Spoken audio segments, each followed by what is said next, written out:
नमस्कार दोस्तों, स्वागत है आपका आपके अपने एकमात्र भरोसेमंद सैनिक वेलफेयर यूट्यूब चैनल में।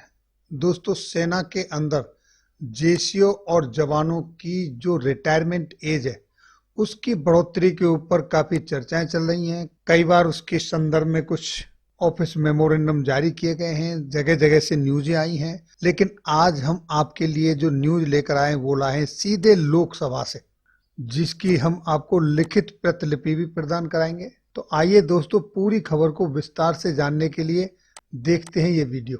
दोस्तों, जैसा कि हमने थंबनेल में बताया कि आज हम आपको सेना में जवानों और जेसीओ की जो सर्विस बढ़ोतरी है, उसकी जो रिटायरमेंट एज है, उसके बारे में जो आपके पास अब तक जगह जगह से खबरें आई, उनके संदर्भ में आज हम आपके पास जो न्यूज लेकर आए हैं वो लेकर आए लोकसभा से। ये ऑफिशियल पेज पर हो आप पार्लियामेंट के। दोस्तों, आप इस पेज पर पार्लियामेंट के अंदर लोकसभा में हाउस ऑफ द पीपल पर क्या क्या कार्रवाई हुई सभी की जानकारी ले सकते हो, और किस सांसद ने क्या सवाल पूछा वो आप यहां पर सर्च करोगे, और मंत्रालय से सांसद जी को क्या जवाब मिला वो आप यहां पर सर्च कर सकते हो। जैसे दोस्तों, मैंने मंत्रालय वाइज आपके लिए इस क्वेश्चन का सर्च निकाला है। दोस्तों, आपको सबसे पहले मिनिस्ट्री सर्च करनी होगी। जब आप मिनिस्ट्री सर्च करोगे तो आपके सामने ये ऑप्शन खुल के आएगा। जैसे यहाँ पर आप अपनी सेलेक्ट मिनिस्ट्री नेम पर क्लिक करोगे तो आपके लिए ये ड्रॉप डाउन मेनू निकल के आएगा। आप इसमें जिस मिनिस्ट्री में चाहते हो वो सर्च करो। जैसे कि हमारे सामने ये डिफेंस का कॉलम आ गया, हमने डिफेंस मंत्रालय को सर्च किया। अब आप सर्च पर जाएंगे तो आपके सामने ये पीडीएफ खुल के आ जाएंगी, डिफेंस से रिलेटेड जितने भी क्वेश्चन आंसर थे उसकी। अब आपने इसको स्क्रॉल डाउन करके चेक करना है कि आपने कौन सी खबर पढ़नी है। जैसे बुलेट प्रूफ जैकेट के बारे में जानकारी लेनी है, परमानेंट कमीशन टू वुमेन इसके बारे में, ईसीएचएस फैसिलिटीज के बारे में, या फंड फॉर डिफेंस मॉडर्नाइजेशन के बारे में, या रिटायरमेंट एज इन आर्मी इसके बारे में, या न्यू रेजिमेंट्स के बारे में। तो दोस्तों, आज की हमारी जो खबर है वो है रिटायरमेंट एज इन आर्मी इसके बारे में। और जब आपको इसके बारे में जानकारी लेनी है तो आप फिर इसके पीडीएफ पर आ जाइए।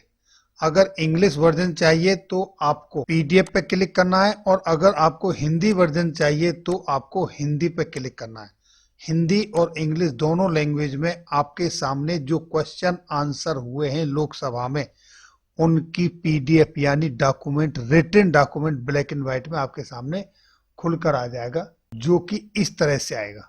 अब आप इसको जूम करके अच्छे से देखें। ये भारत सरकार रक्षा मंत्रालय की तरफ से सैन्य कर्मियों के लिए सेना में सेवानिवृत्तियों की आयु के संदर्भ में है, जो कि क्वेश्चन नंबर 2905 11 मार्च 2020 को लोकसभा में पूछा गया था।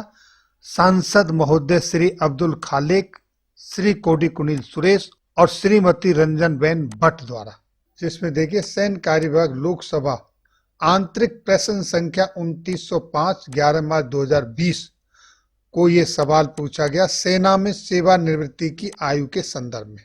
और सवाल पूछने वाले सांसद थे श्री अब्दुल खालेक, श्री कोडी कुनिल सुरेश और श्रीमती रंजनबेन भट्ट। क्या रक्षा मंत्री ये बताने की कृपा करेंगे कि सरकार रक्षा सेवा कार्मिकों, विशेष रूप से अधिकारियों के पद से नीचे के लोग यानी कि जेसीओ और जवानों की सेवानिवृत्ति की आयु बढ़ाने पर विचार कर रही है, और यदि हाँ तो तत्संबंधी ब्यौरा क्या है और उसके क्या कारण हैं, क्यों कर रही है, और क्या यह युद्धक और गैर युद्धक यानी कि ये इन्फेंट्री के जवानों और सर्विस के जवानों दोनों के लिए है। यदि हाँ तो उस संबंध में ब्यौरा क्या है, और सेना के जवानों के फिटनेस स्तर पर इसका क्या प्रभाव पड़ेगा। क्या 57 और 58 साल की रिटायरमेंट एज होने पर सेना के जवान अपने फिटनेस को मेंटेन कर पाएंगे? क्या उस बढ़ती हुई उम्र में सेना का जवान सेना के जैसे जोखिम भरे कार्यों में सक्षम होगा? और दोस्तों, क्या भारतीय सेना में आवेदकों की संख्या में, विशेष रूप से सैन्य ऑफिसर्स की संख्या में कोई वास्तविक में कमी आई है, और यदि हाँ कमी आई है तो उस संबंध में ब्यौरा क्या है और उसके क्या कारण है। सशस्त्र बलों में भर्ती में सुधार लाने के उद्देश्य से क्या कार्रवाई की जानी चाहिए, ये सभी सवाल पूछे गए हैं।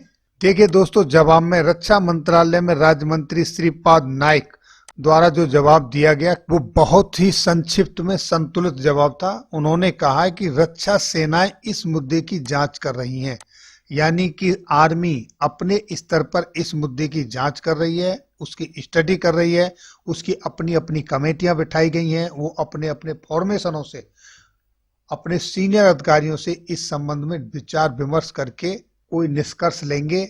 लेकिन अभी तक रक्षा मंत्रालय को कोई औपचारिक प्रस्ताव प्राप्त नहीं हुआ है।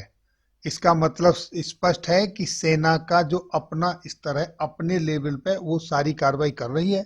दूसरा, सेना में आवेदनों की भर्ती की संख्या में कोई उल्लेखनीय कमी नहीं हुई है, यानी कि कमी तो हुई है लेकिन कोई ऐसी ज्यादा कमी नहीं हुई है, यहां इन्होंने जवाब दिया है। तो दोस्तों, सेना में जो जेसीओ और जवानों की उम्र बढ़ने का मुद्दा है वो सेना के ही अंदर अभी तक चल रहा है और वो अपने फाइनल स्टेज पे पहुंच चुका है। हालांकि उसको अभी तक सेना ने रिटन रूप में रक्षा मंत्रालय के समकक्ष नहीं प्रस्तुत किया है, लेकिन विशेष सूत्रों की जानकारी के मुताबिक उन्होंने ये सारे मैटर डिस्कस्ड हो चुके हैं। अभी तक ये ब्लैक एंड व्हाइट में पुटअप नहीं हुआ है। तो दोस्तों, ये थी जानकारी सेना में जो रिटायरमेंट उम्र बढ़ाई जा रही है जेसीओ और जवानों की, उसके संदर्भ में। आशा करता हूं वीडियो आपको अच्छी लगी होगी। वीडियो देखने के लिए बहुत बहुत धन्यवाद। जय हिंद, जय भारत।